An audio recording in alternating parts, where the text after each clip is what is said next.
Yes, I have, she whispered, surprising even herself because she knew she had doubts after the incident with Yvette.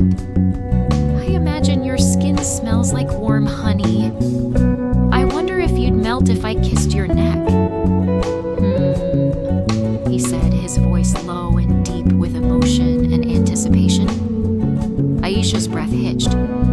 She should have stopped him. She should have changed the subject. But she didn't. She couldn't. She was trembling, and not from fear. Her voice was barely a murmur. You make it hard to breathe, Barry. He exhaled with relief and said, Damn, I love the way you say that.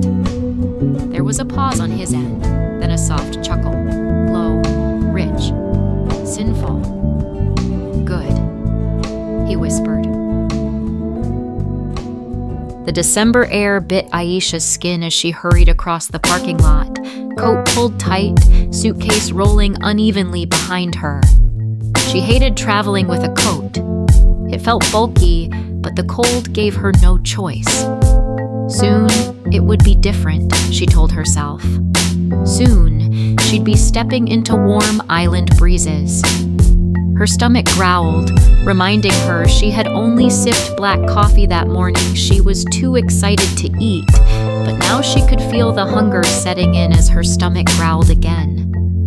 Inside the airport, she held her passport tightly and navigated the long lines, moving along slowly with other weary travelers as security trays clattered and everyone removed their shoes and jewelry for screening.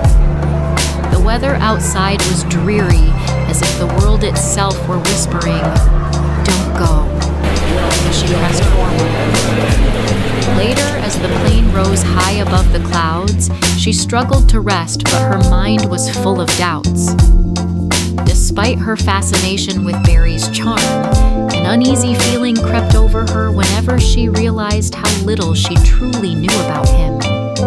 Yes, he cared deeply about politics.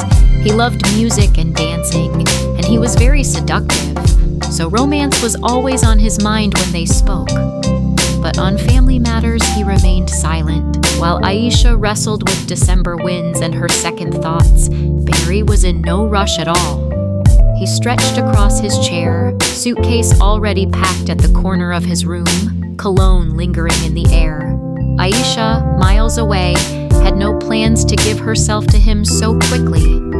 His conversations had been suggestive.